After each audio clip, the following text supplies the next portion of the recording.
السلام علیکم ورحمۃ اللہ وبرکاتہ۔ معزز ناظرین، تعلیم و تعلم یوٹیوب چینل پر آپ کا استقبال ہے۔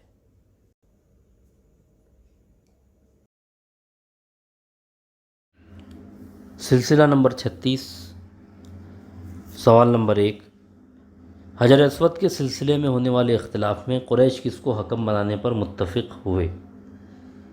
اے، جو مسجد حرام میں صبح سب سے پہلے داخل ہوگا وہی فیصلہ کرے گا۔ بی، جو مسجد حرام میں دوپہر کے وقت سب سے پہلے داخل ہوگا وہی فیصلہ کرے گا۔ سی، مسجد حرام میں شام کے وقت سب سے پہلے داخل ہوگا وہی فیصلہ کرے گا۔ ڈی، جو مسجد حرام میں رات کے وقت سب سے پہلے داخل ہوگا وہی فیصلہ کرے گا۔ تو جو مسجد حرام میں صبح سب سے پہلے داخل ہوگا وہی فیصلہ کرے گا، انہوں نے یہ اتفاق کیا کہ جو بھی داخل ہوگا وہ حکم بنے گا اور حجر اسود کا فیصلہ کرے گا۔ سوال نمبر 2، مسجد حرام میں صبح کے وقت سب سے پہلے کون داخل ہوئے؟ اے، حضرت ابوبکر رضی اللہ تعالیٰ عنہ۔ بی، حضرت عمر فاروق رضی اللہ تعالیٰ عنہ۔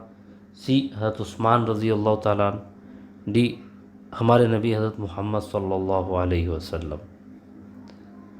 تو انہوں نے جب یہ طے کیا کہ مسجد حرام میں جو سب سے پہلے صبح کے وقت داخل ہوگا ہم اسی سے فیصلہ کروائیں گے، تو اللہ تعالیٰ کی قدرت یہ کہ ہمارے نبی حضرت محمد صلی اللہ علیہ وسلم سب سے پہلے داخل ہوئے۔ آپشن ڈی درست جواب۔ تیسرا سوال، سب نے جب صبح آپ صلی اللہ علیہ وسلم کو مسجد حرام میں داخل ہوتے دیکھا تو کیا کہا؟ اے، یہ محمد صلی اللہ علیہ وسلم ہیں۔ بی، یہ امین ہیں۔ سی، ہم ان کے فیصلے پر راضی ہیں۔ ڈی، مذکورہ والا تینوں۔ تو جب قریش کے سرداروں نے دیکھا کہ حضرت محمد صلی اللہ علیہ وسلم مسجد حرام میں داخل ہو رہے ہیں تو ان کی خوشی کی کوئی انتہا نہ رہی اور انہوں نے فوراً خوش ہو کر یہ بات کہی کہ یہ محمد ہیں، یہ امین ہیں، ہم ان کے فیصلے پر راضی ہیں۔ بہت بہت شکریہ۔ السلام علیکم ورحمۃ اللہ وبرکاتہ۔